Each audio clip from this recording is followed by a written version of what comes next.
Welcome to Now Let's Talk, the podcast with Vanessa Corwin and Kathleen Kahn, where we speak with our guests about the joys and challenges of life in today's world.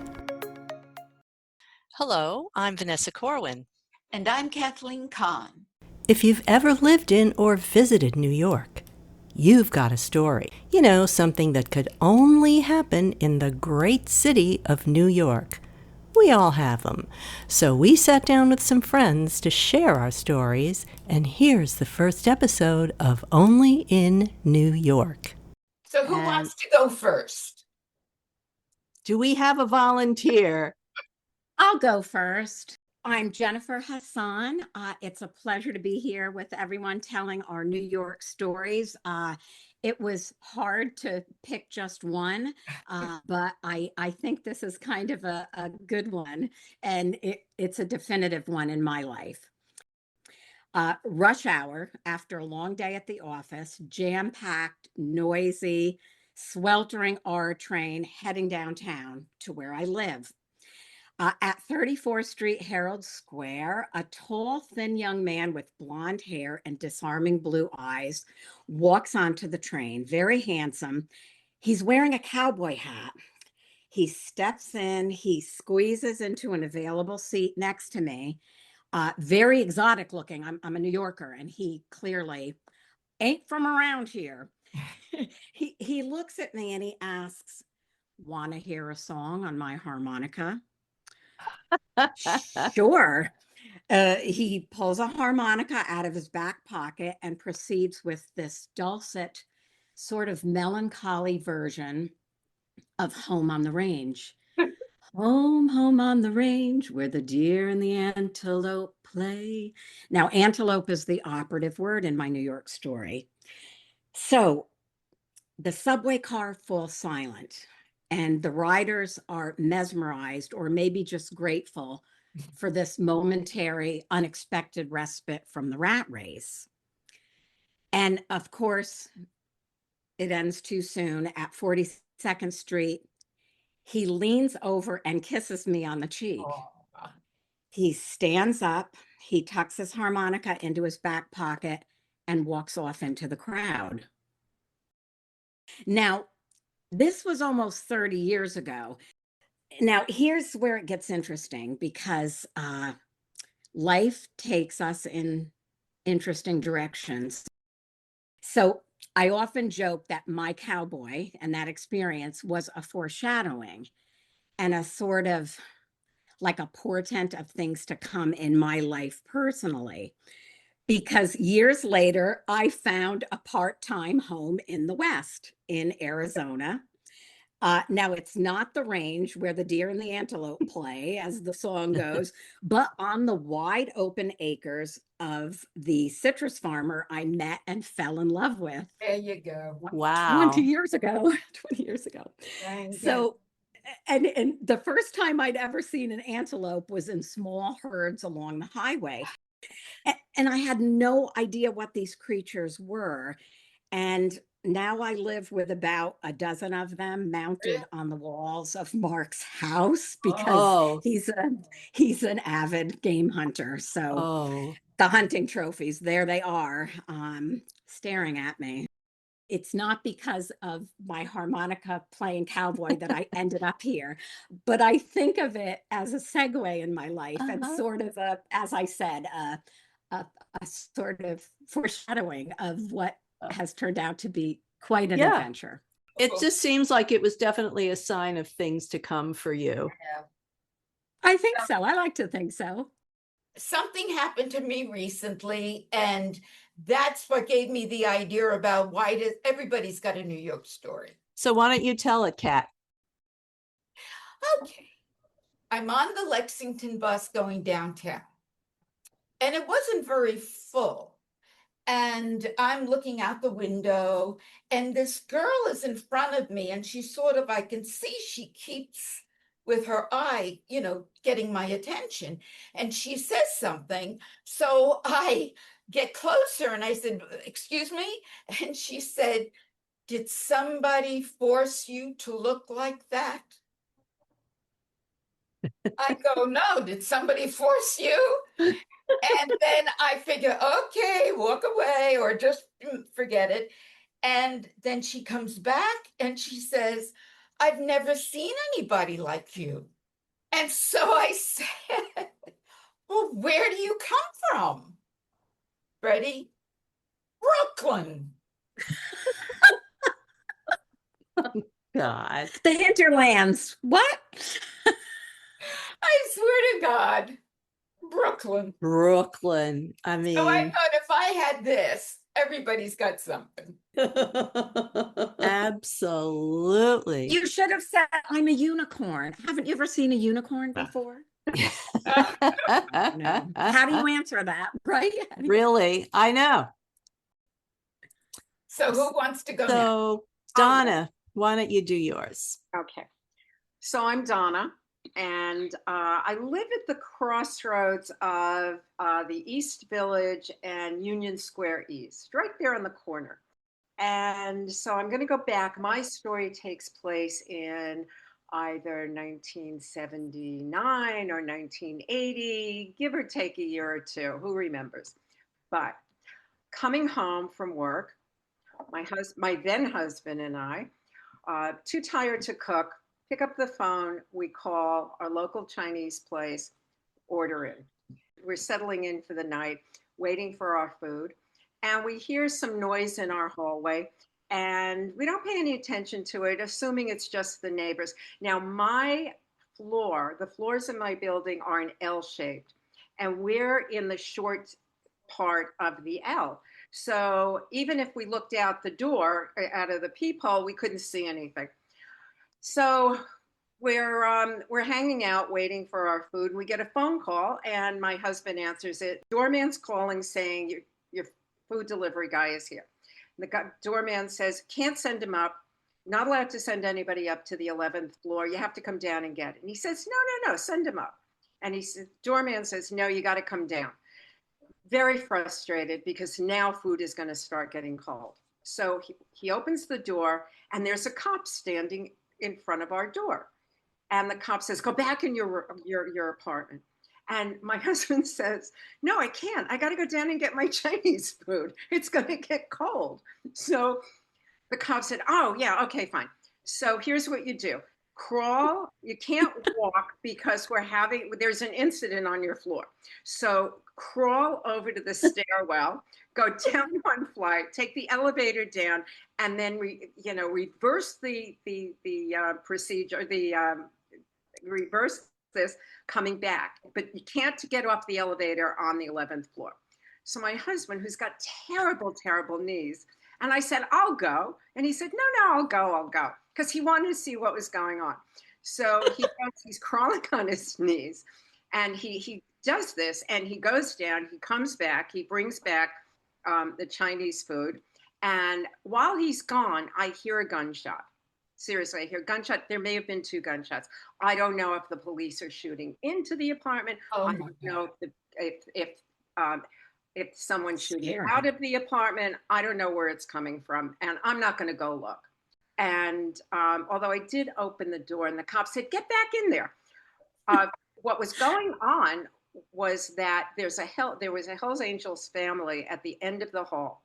Great people, love them. So there was something going on over there. So my husband comes back, we're eating, and it gets very quiet out in the hall. And the next thing we know, there's a knock on the door, and the cop says, all clear, you can come out. And we said, okay. And my husband turns around to the cop and says, hey, we got some leftover Chinese food. Do you want some? And the cop says, no, thanks. I really appreciate it. But wait a minute. Do you have an egg roll? The New York hospitality. I love it. And I said, we just ate the last egg roll. And the cop says, yeah, story of my life. So that's my New York story. Wow. Crazy. Scary. What do you I mean, think? I admire the trek to get the Chinese food. Yeah. And I love Chinese food, but not that much. You can't let it go Wow. cold. You can't let it go cold. All right, that's all there is to it. Christmas in New York is special and a great time for New York stories. My name is Johnny Tamaro, Brooklynite, born and raised. Will never leave New York. Never, never. I'm going to tell you a Christmas New York experience that I had. So I'm at the famous toy store, FAO Schwartz in Rockefeller Center. I'm the toy soldier there. I've been there since 2018. I love every minute of it. I get to wear my toy soldier uniform. I'm outside, I'm inside, I'm creating magical, whimsical memories for children of all ages. It's about 3 years ago, I think. Oh, I have to also add that during Christmas time, I do that during the day, and then at nighttime, I work at Macy's Herald Square as Santa Claus. I love it. Yes. So it's Christmas time. I'm outside. The line is out of control. The crowds are out of control. It's like a week before Christmas, so it's really, really busy.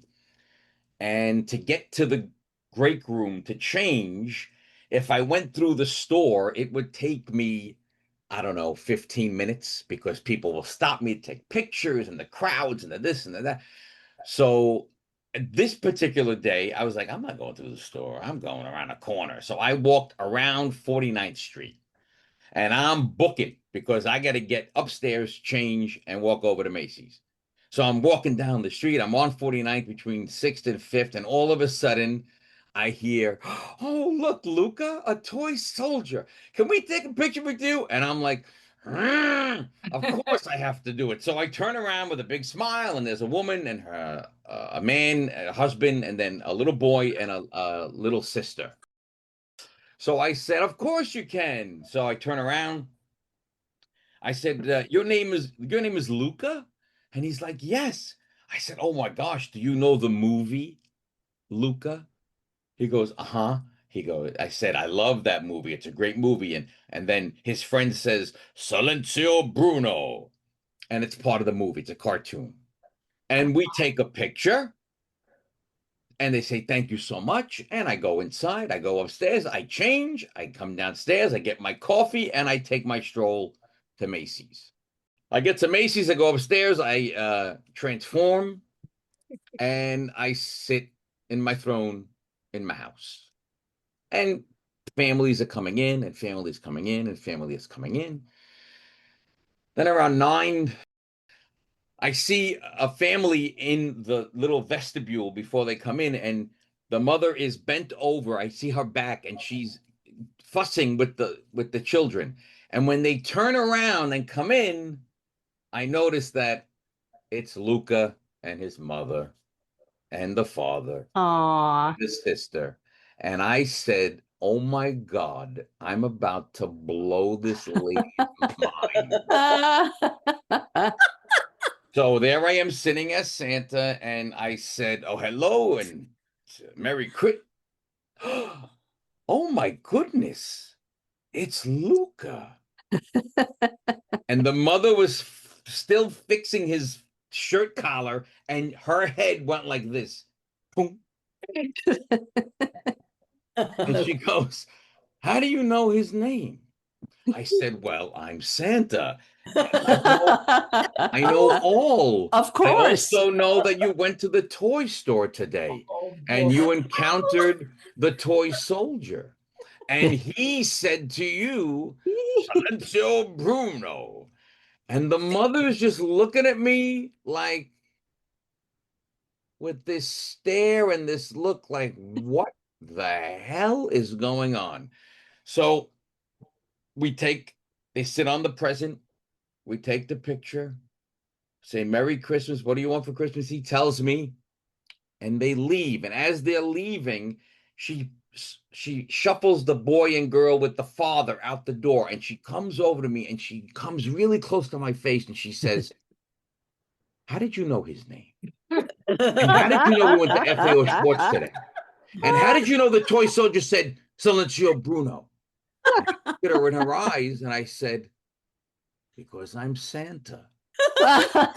Perfect. And she started crying. And she said, I know how this works, but this was the most magical moment of my life. That was Love my it. favorite stories, yeah. Indeed, that was a great story. I'm going to go ahead if that's okay, because my story is also a Christmas story. I'm Susie Cartman. Happened about 20 years ago. It was Christmas, the week between Christmas and New Year's, because I was a teacher and I was off that week. And I wanted to see a Broadway show. So I did what I usually would do at that time. I went to the TKTS booth on 47th Street just to see what they had. Although I will tell you that the show that I was most interested in seeing at that time was Jersey Boys, which I believe had opened that year. Anyway, but I'm like, see what I can get tickets for at a, half price. Well, the booth was closed. Now, I have never seen that happen either before or since. But I think the reason it was closed is that there were no tickets. So I said, okay, plan B. I started walking uptown from 47th Street, and I think I went into every damn theater between 47th Street and the end of Broadway. And every single show that I checked in on was sold out. And then I arrived on 52nd Street. I checked it out. It was the August Wilson Theater, where Jersey Boys was playing. And it was like the last theater I was going to hit at that point. And it must have been close to curtain in the matinee. And there's a big crowd outside the theater. And of course, I asked, the theater guy that was outside, I said, are there any tickets? No tickets, it's sold out. A guy in the crowd turns around to me and says, do you want a ticket?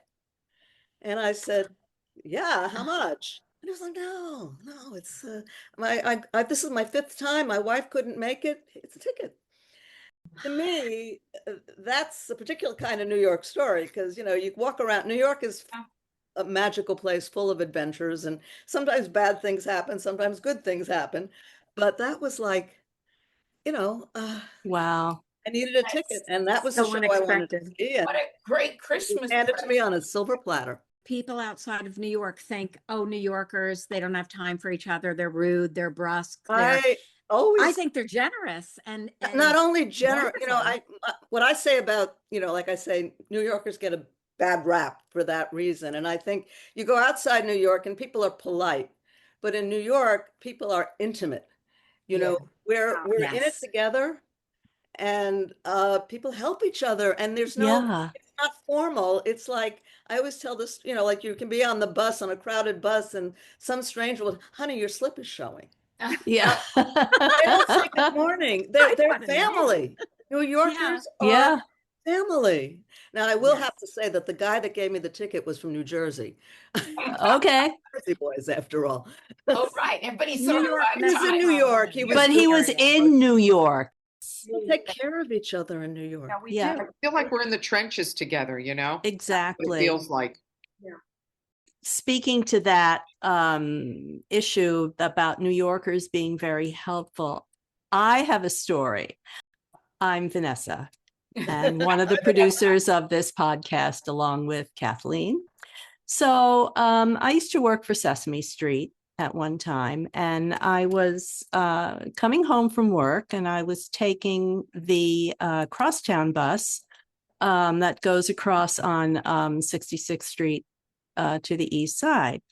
So I get on the bus, and, the offices are, right by Lincoln Center. And so, of course, there are a lot of tourists, right? So these 3 Japanese guys, tourists, get on the bus, and they ask the driver, oh, how can we get to such and such a place? And the driver told them, well, you take this bus and, cross, and you get off at Madison Avenue, and then you get on this other bus. And then, so there's all these people standing around, and they go, no, that's not the way to do it. No, what they should do is go across here, take this other bus, and then they only have to walk. And then somebody else chimes in, no, that's not the way to do it. So they had all these people telling them how to go. And I don't know what they did eventually, because I got off the bus before they did. So I'll never know. But I was just so, I thought that was great that all these people, like here are these tourists, and all these New Yorkers are saying, no, we're going to tell them what the best way to go is.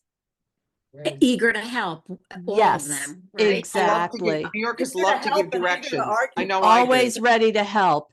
And, we're kind of in your face, and they're not just saying, excuse me, but you should do this. No, they're like, no, you need to take this bus. We own this city. We know where to go. We know what subway and what bus. Exactly. You almost feel like really proud of it, Exactly. You Well- know, I wasn't going to tell this story, but everybody's saying how people help you in New York. I had a Metro card and I went down on First Avenue to fill my Metro card so I can go on the bus. And I see, can't even say it, but the reason why I don't take subways anymore, an R, it starts with an R. I freak out and I don't know what to do. And it's like having a ball on its own, moving around. So I don't know What was it, Kat? a rat. Thank you. So I'm freaking and I don't know what to do. And so I jumped on the turnstile. So I'm literally one leg here, one leg here on the turnstile. And then God was with me because I heard the voice, the L train is coming. I thought, oh, thank you. So they'll help me. I swear, my mother, they got off the train. Nobody looked at me. Nobody gave me like there's this lady on a turnstile until this man, as I was begging him, like, oh, help. And he came over and he took me off the turnstile and we walked hand in hand, or I was on his arm, upstairs to First Avenue and 14th Street. And I thanked him. And I don't think he spoke English, but we just waved as he ran across First Avenue. And he really was a hero to me. Well, you know why nobody gave you the time of day is because you decided to look the way you look on a turnstile. What are you, nuts? Could you imagine? I did it. I didn't know what else.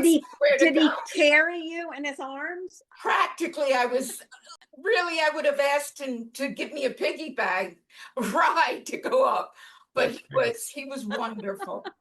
And he's just, but I didn't know what else to do. But the funny part is that New Yorkers are so used to everything. Nothing phases us. Nothing. That's true. Nothing. That's Nothing. true. Um, So, Anita, Anita, how about your story? Hey, my name is Anita Salvati, and I live on New York's Upper East Side. I'm from Westchester. I was born and raised in Peekskill, New York, and I'm an actress and a teacher. And this is a story of when I was going to the American Academy of Dramatic Arts, and I was doing a matinee of the play In the Summer House by Jane Bowles. And I was playing a comic relief role. My mother, a friend, my aunt Luciana, and my aunt Lucia, my Italian family came to see me at the matinee. I think my sister was with them too. My aunt Lucia has a thing of bringing food with her wherever she goes. And whenever she's hungry, she decides she's going to eat. So she's online to get into the matinee at the American Academy. And I'm in the dressing room getting ready to go on. I don't know any of this. And she begins to crack eggs against this pillar. And she's peeling the eggs. And of course, all the shells are going on the floor. And she's eating her egg. And my mother was mortified. They're sisters, and she says, Lucy, she says, you can't do this. She says, you're in a theater. She goes, I'm hungry. So she's eating her eggs. So my director, Herbert Mayches, who was very dear friends with Tennessee Williams. Well, he invited Tennessee Williams to come to the play that day because it was Tennessee Williams's favorite American play in the Summer House. Oh, wow. Yeah, I don't know why, because it's a very strange play, but anyway, he's in the audience that day. Oh my God. And Wow. Herbert Maches came out to look around at the audience, and he saw my aunt with the eggs, and he saw my mother, and he saw, he knew it was my family. And he came back in the dressing room, and he said to me, Anita, he says, your mother's out there, and your whole silly family. I couldn't believe it. I said, the day that Tennessee Williams is in the audience, my aunt is cracking eggs against the wall. And I said, God, help me. Please help me. I can imagine. But anyway, it was a day to remember because he did come backstage. Ooh. And it was just like, Oh, wow. like a moment in my life, etched in my life. And he said to me, I had a comic relief role. So he came in and he said, that was a very nice job. And he said to me, you're very funny. He said to me. So I thought I always hold on to that, Oh, Yeah. Oh, that is, Yeah. That was that's one of my New York stories. that's great. That's great. Yeah, I could just see her peeling the egg. There was no stopping her. Anita and I, the way we're connected is through Tony and Tina's wedding. Anita was in Tony and Tina's wedding. I was in Tony and Tina's wedding. Both of us a very long time. And the food story you told me just now reminded me when my mother, one of the many times my mother came to the show. I remember your family coming. Oh my God. One time she got 3 of the middle tables, very long tables, and basically had it catered. Oh, She love had it. antipasto brought in and cheeses and meats and vegetables and all her friends and the whole cast, the whole show was only at my mother's table because they were eating. And the other cast Yeah. members were wondering, where the hell do you get that? Yeah. They were having baked ziti and focaccia and salad, and they're looking at that. And everybody's table, when are going, we going to get ours? where do they get that? When are we getting that? When are we getting that? Love I it. said, I'm sorry, that lady brought it from Brooklyn. I don't know what. Yeah. So yeah, I that happened love it. a lot. Can I add a brief? It's just because we're talking about subways. Sure. Again, on rush hour on the platform, waiting for the train. And he looked to be a homeless man. He was elderly and kind of disheveled, and his clothes weren't clean. And he had a sign, and it said, repent now, pray. And he's saying, Jesus is coming, repent, make amends. And this cute little boy with his mother pulls on her jacket and says, Mommy, is Jesus coming on the A train? Does anybody else have another story they want to share? I have another one. I was taking an improv class in the city with the First Amendment Theater Company. I'm going up Fifth Avenue. Actually, I'm going down Fifth Avenue, and suddenly I look, and I see this clown dressed in full clown regalia, coming up on a one of those unicycles. He's in the middle of traffic, and he's coming up, and everybody's staring at him. Everybody's looking at him, and traffic is stopping, and he's coming up, and he's pedaling, and he's holding out his arms, and all of a sudden, I'm staring at him, and he looks over. He's wheeling, and he goes, and he knew me. It was like, who the hell is this clown on a unicycle? Suddenly everybody on Fifth Avenue turns and looks at me. I said, I can't believe this. It was my teacher from the improv class. Oh my God. Much. I love it. Thank you all for sharing your stories. We hope you enjoyed them. If you have one, please let us know, and we'll reach out to you when we do our next episode of Only in New York. Thanks for joining us. We'd love to hear from you, so please visit our website at nowletstalkthepodcast.com and send us your comments and questions. We'll see you next time.